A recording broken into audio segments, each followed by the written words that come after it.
Socrates, the gadfly of Athens, the man who changed everything by writing nothing. In the history of human thought, few figures cast a longer shadow than Socrates. Born around 470 BC in Athens, this stonemason son with a snub nose, bulging eyes, and pot belly became the most influential philosopher who ever lived, despite never writing a single word.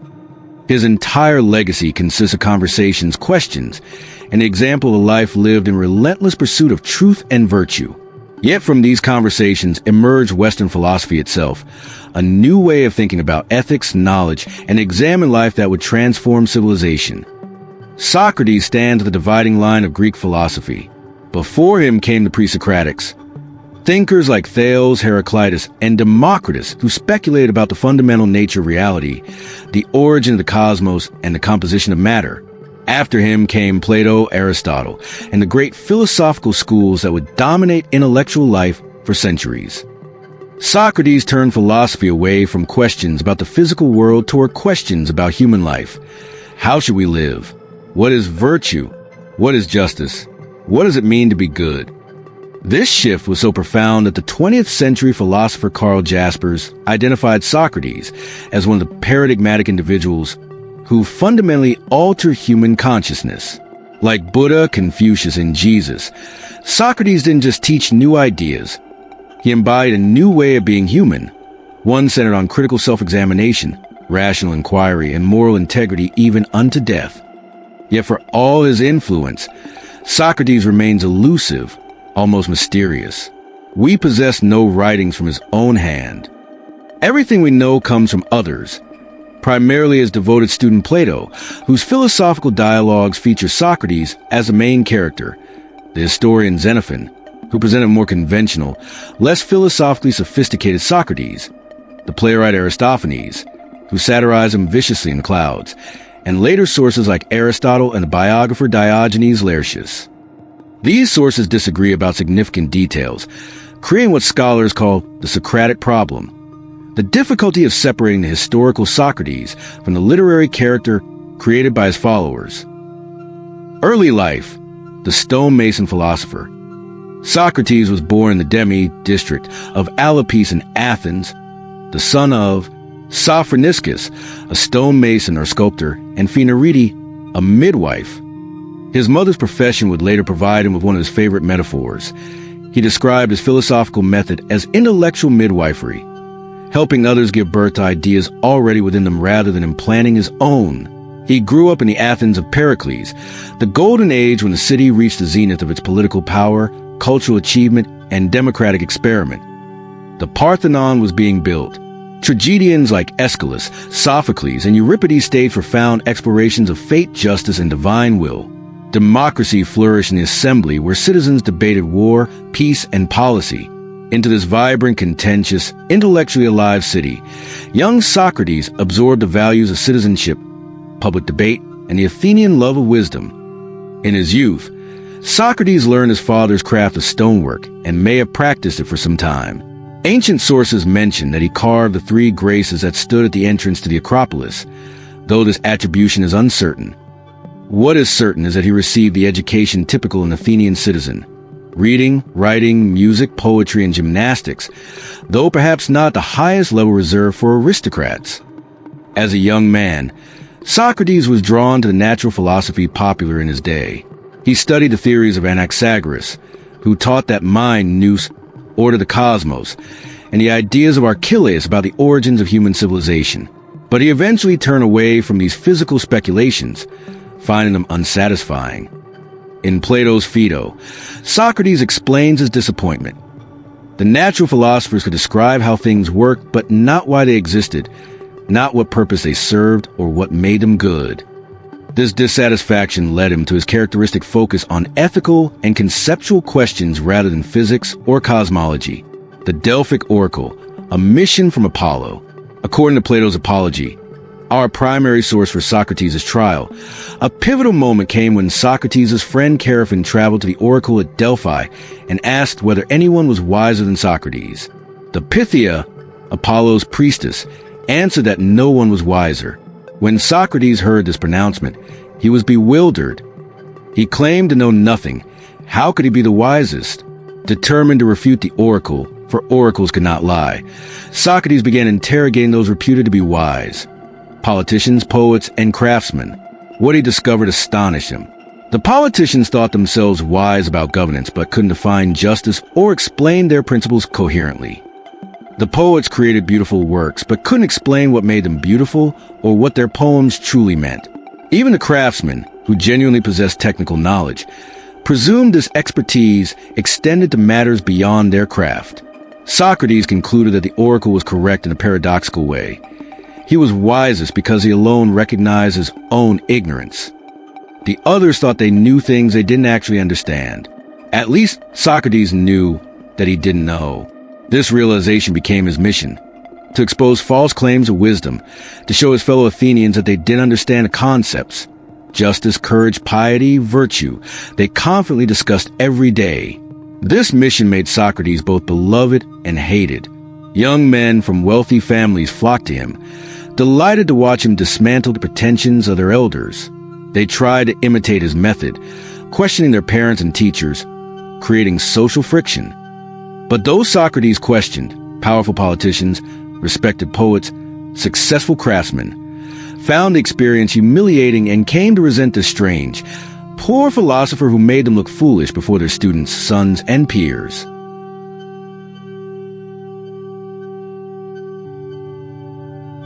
The Socratic Method, philosophy through dialogue. Socrates developed a distinctive philosophical method that remains influential 25 centuries later. Unlike the sophists, professional teachers who lecture for fees, teaching rhetoric and persuasion, Socrates refused payment and didn't lecture. Instead, he engaged people in dialogue, asking questions designed to expose contradictions in their beliefs and lead them toward truth. The method typically proceeded through several stages. First, Socrates would encounter someone claiming expertise about a concept, courage, justice, beauty, piety. He would feign ignorance, what later became known as Socratic irony, and ask for a definition. The interlocutor would offer one, confident in their understanding. Then Socrates would ask clarifying questions, proposing examples and counterexamples, revealing inadequacies in the definition. The interlocutor would revise their definition, and Socrates would examine this new formulation, again finding problems. This process, called a lenkis or a refutation, would continue until the interlocutor either admitted they didn't truly understand what they claimed to know, or became frustrated and angry. Consider his conversation with Euthyphro, a religious expert who claimed to understand piety perfectly. Euthyphro was prosecuting his own father for murder, confident this was a pious thing to do. Socrates asked him to define piety. Euthyphro offered several definitions. Piety is what the gods love. Piety is prosecuting wrongdoers. Piety is doing what pleases the gods. Each time, Socrates found problems. Do all gods love the same things? If they disagree, how we know what's truly pious? Is something pious because the gods love it, or do the gods love it because it's pious? By the dialogue's end, Euthyphro rushed off, his certainty shattered, no closer to a satisfactory definition. This approach was revolutionary. Instead of transmitting knowledge from teacher to student, Socrates treated philosophical inquiry as a collaborative search for truth. He positioned himself as a fellow seeker, not an authority. He believed truth couldn't simply be told. Individuals had to discover it themselves through rigorous questioning and self-examination. Knowledge, properly understood, resided latent within each person's soul, needing only to be drawn out through proper questioning. Hence his metaphor of philosophical midwifery. Socrates also held distinctive views about knowledge and virtue. He believed that virtue is knowledge, that no one does wrong knowingly. If someone truly understood what was good, they would do it. Evil and vice result from ignorance, from not truly understanding what benefits the soul. This view seems paradoxical. Don't people often know what's right yet do wrong anyway? But Socrates would argue that such people don't truly know. They merely have opinions. True knowledge of the good would necessarily motivate right action. This conviction led to another characteristic belief, that it's better to suffer injustice than to commit it. Most people would rather commit injustice if they could escape punishment. But Socrates argued that committing injustice harms one's own soul, while suffering injustice harms only the body or reputation. Since the soul is more valuable than the body, and since a harmonious, just soul is necessary for true happiness, eudaimonia, it's always better to suffer wrong than to do wrong. The public Socrates, citizen and soldier, despite his philosophical preoccupations, Socrates was no ivory tower intellectual. He fulfilled his duties as an Athenian citizen with distinction, serving in the military during the Peloponnesian War and participating in the city's political institutions. He fought as a hoplite heavy infantryman in at least 3 battles: Potidaea for 130 to 1430 BCE, Delium for 124 BCE, and Amphipolis for 122 BCE. His fellow soldiers, including the young Alcibiades, attested to his remarkable courage and endurance. At Potidaea, during a freezing winter siege, Socrates walked barefoot on ice and stood guard without complaint while better-equipped soldiers suffered. When the Athenians retreated from the disaster at Delium, Socrates maintained a composure and discipline, walking calmly backward to face the enemy, making pursuers think twice about attacking. Alcibiades credited Socrates with saving his life at Potidaea, though Socrates insisted the younger man deserved a medal for valor. These military experiences shaped Socrates' ethics. He understood courage not as mere recklessness, but as knowing what to fear and what not to fear. He demonstrated that philosophical commitment required not just intellectual conviction, but physical courage, the willingness to face danger when principle demanded it. Socrates also served in Athens' political institutions, though reluctantly. He served at least once on the Council of 500, the body that prepared business for the assembly. In 406 BCE, when serving as one of the presidents of the assembly, he faced a crucial test of his principles. After a naval victory at Arginusi, a storm prevented the Athenian commanders from retrieving bodies of the dead. The assembly, whipped into emotional frenzy, wanted to try all the generals collectively in a single trial, a procedure that violated Athenian law requiring separate trials. Socrates alone among the presidents refused to put this illegal motion to a vote, despite facing threats and popular fury. The illegal trial proceeded after his term ended, and the generals were executed. Socrates had stood alone for the rule of law against democratic passion. In 404 BCE, after Athens' defeat in the Peloponnesian War, the 30 tyrants, an oligarchic regime backed by Sparta, took power. They tried to implicate prominent citizens in their crimes to broaden complicity. They ordered Socrates and 4 others to arrest Leon of Salamis for execution. The other forbade. Socrates simply went home, risking his own death by refusing to participate in judicial murder. Only the 30's quick collapse saved him from execution. These incidents reveal Socrates' moral courage. Whether facing democracy or oligarchy, he refused to participate in injustice, even when doing so endangered his life. For Socrates, obedience to law and principle trumped personal safety. This consistency between his philosophical teaching and his actions gave his words credibility and his example power. The private Socrates, an unconventional life. Socrates' personal life was as unconventional as his philosophy. He married Xantippe, who bore him 3 sons. Ancient sources often portray her as a shrew, complaining about Socrates' poverty and neglect of family responsibilities to pursue philosophy. But this portrayal may be unfair. Married to a man who spent his days questioning people in the marketplace, who earned no income, who seemed indifferent to conventional success, and who attracted constant controversy, Xantippe had legitimate grievances.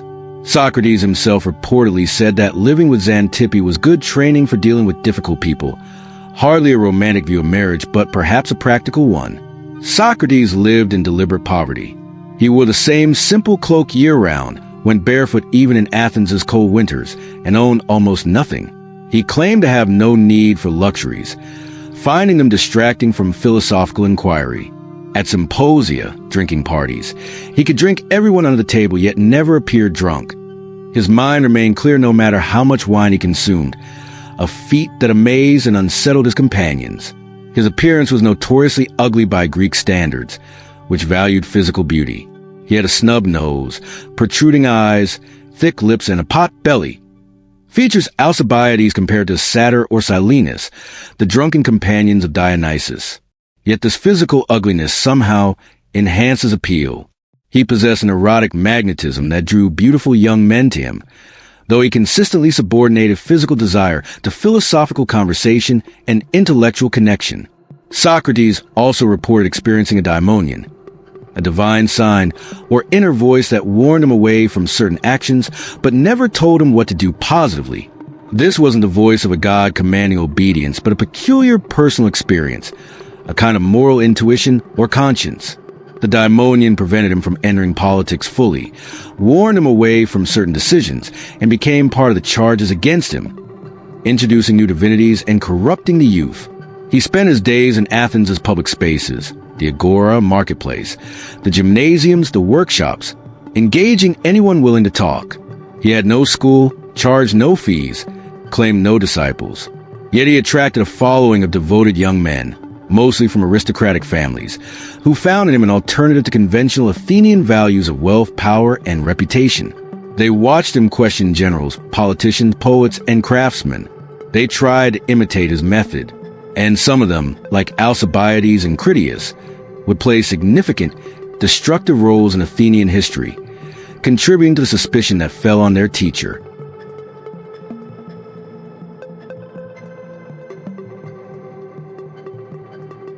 The trial, Athens versus Socrates. In 399 BCE, when Socrates was 70 years old, 3 citizens brought charges against him: Meletus, a poet; Anytus, a politician; and Lyco, a rhetorician. The formal charges were asabiia, impiety, not believing in the city's gods and introducing new divinities, and corrupting the youth of Athens. The real motivations were complex, rooted in decades of resentment, political fallout from Athens' defeat, and association with unpopular figures. Several factors created the climate for Socrates' prosecution. Athens had just endured devastating defeat in the Peloponnesian War, losing its empire, wealth, and confidence. The brief reign of the 30 tyrants had traumatized the city. 2 of the 30's leaders, Critias and Charmides, had been Socrates' associates. Alcibiades, Socrates' most famous follower, had betrayed Athens multiple times during the war, switching sides to Sparta and Persia. While Socrates hadn't taught tyranny or treason, his association with these men made him suspect. Moreover, after 30 years of questioning Athens' most prominent citizens, Socrates had accumulated powerful enemies. He had made politicians look foolish, exposed poets' ignorance, and humiliated craftsmen. His followers' imitations of his method had created social disruption. The restored democracy, seeking stability and traditional values, viewed this strange philosopher who questioned everything as dangerous. Plato's Apology, not an apology in a modern sense, but a speech of defense, apologia, preserves Socrates' response to these charges. He defended himself by explaining his philosophical mission, granted by the god Apollo through the Delphic oracle. He argued that far from corrupting the youth, he was Athens' greatest benefactor, stinging the city like a gadfly stings a lazy horse, keeping it alert and preventing it from moral slumber. He challenged his accusers directly, exposing contradictions in their charges through his characteristic questioning method. Socrates could have won acquittal by employing conventional rhetorical strategies, appealing to emotion, bringing his weeping wife and children court, promising to change his ways. He refused. He wouldn't beg for his life or compromise his principles. He told the jury that he would continue philosophizing even if they ordered him to stop, for he must obey the god rather than men. This defiant stance alienated jurors who might have voted for acquittal if he'd shown contrition. The first vote was surprisingly close. 280 guilty, 220 not guilty. Had just 30 jurors voted differently, Socrates would have been acquitted. After conviction, Athenian law allowed the defendant to propose an alternative sentence. The prosecution proposed death. Socrates could have proposed exile and almost certainly save his life. Instead, with characteristic irony, he suggested that Athens should reward him with free meals in the Prytaneum, the honor given to Olympic victors and great benefactors, since he'd spent his life benefiting the city. This proposal shocked and offended the jury. After friends persuaded him, Socrates proposed a modest fine instead, but the damage was done. In the penalty phase, more jurors voted for death than had voted for conviction, 360 to 140. Athens had sentenced its gadfly to death. The final days, philosophy unto death. After conviction, Socrates spent about a month in prison awaiting execution. Athenian law prohibited executions during the annual sacred embassy to Delos, which was underway during his trial. This delay gave his friends time to arrange his escape. They bribed guards, prepared a ship, and begged Socrates to flee to Thessaly, where he'd be welcomed and safe. Socrates refused. In Plato's Crito, he explains his reasoning through a dialogue with his old friend Crito and through a hypothetical dialogue with the laws of Athens themselves. He argues that escaping would be unjust. He had lived his entire life under Athens' laws, benefiting from them, implicitly agreeing to abide by them. The laws had permitted his parents to marry, had provided for his education, had protected him all his life.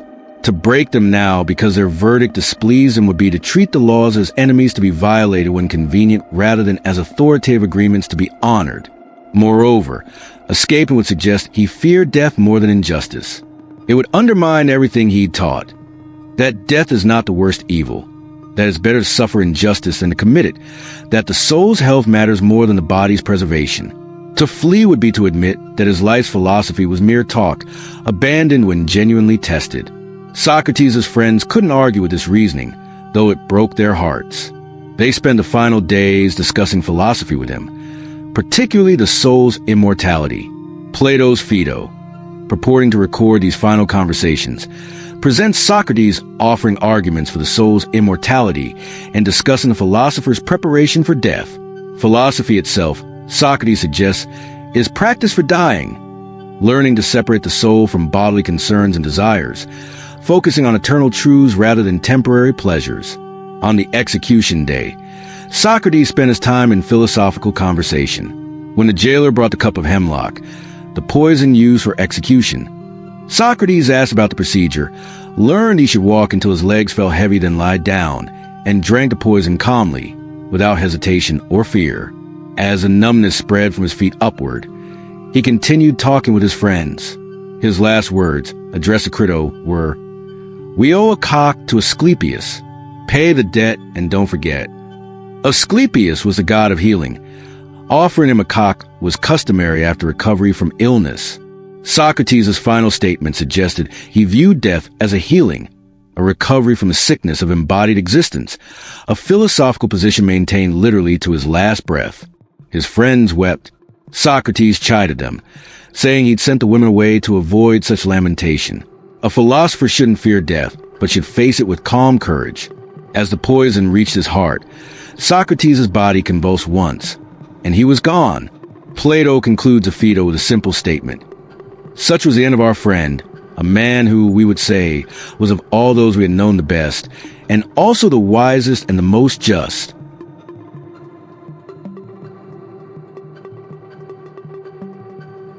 The Socratic Legacy. The Unwritten Testament. Socrates wrote nothing, yet his influence on Western philosophy, ethics, and education is immeasurable. His method of questioning, the elenchus, became philosophy's fundamental approach.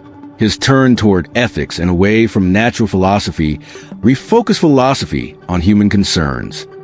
His insistence on defining terms, examining assumptions, and following arguments wherever they lead established philosophy as a rigorous discipline requiring intellectual honesty and courage. His immediate followers created competing schools, each claiming to represent authentic Socratic philosophy.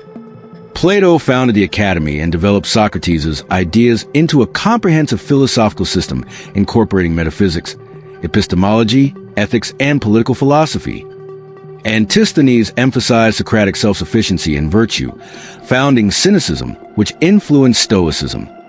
Aristippus focused on Socratic questioning of conventional values, but concluded that pleasure was a good, founding Cyrenaicism, which influenced Epicureanism. Euclides of Megara emphasized logic and dialectic. Each school preserved aspects of Socrates while developing them in different directions. This diversity suggests Socrates' richness. He contained multitudes, could be interpreted various ways, resisted reduction to a single doctrine. He was method rather than system, question rather than answer, a living example rather than written teaching. Through Plato especially, Socrates influenced virtually every subsequent philosopher in the Western tradition. The Stoics adopted his ethical focus, his belief in virtue as the highest good, and his indifference to external circumstances. Medieval Christians saw in Socrates a pagan anticipating Christ, someone who died for truth, who valued the soul above all, who taught that virtue is knowledge. Renaissance humanists celebrated him as the model of the autonomous individual, following reason rather than tradition. Enlightenment thinkers praise him as a martyr to free thought, killed by superstition and mob rule. Modern philosophers continue engaging with Socrates. Kierkegaard saw him as a supreme example of subjective truth and authentic existence. Nietzsche blamed him for turning philosophy away from life-affirming instinct toward arid rationalism. Heidegger criticized Socratic questioning for obscuring more fundamental questions about being. Yet even philosophers who reject Socrates must contend with him. His presence in Western thought is inescapable. The Socratic questions, an eternal challenge. What makes Socrates' legacy enduring? Not his specific doctrines. Scholars debate what he actually believed.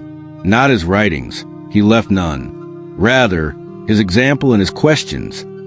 Socrates demonstrated that the unexamined life is not worth living. He showed that questioning conventional wisdom, defining our terms, and following arguments to their logical conclusions are essential to human dignity and wisdom. He proved that philosophy is not mere academic exercise, but a way of life requiring courage, integrity, and commitment.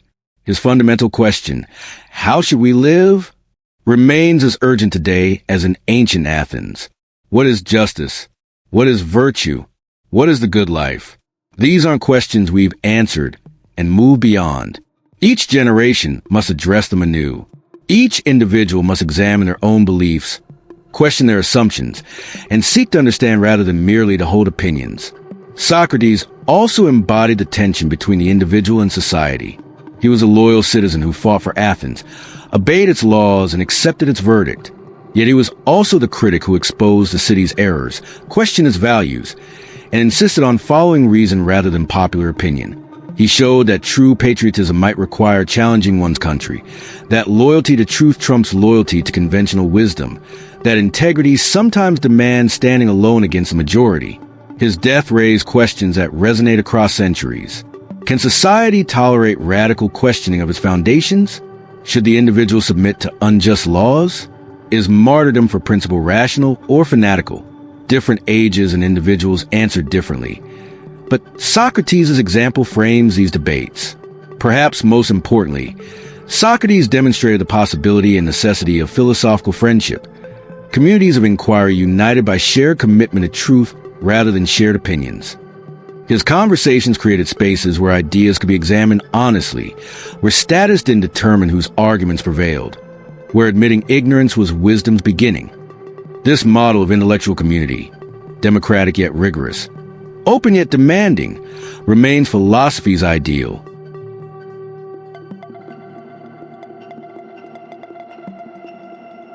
The eternal gadfly. Socrates died in 399 BC, but in a profound sense, he never died.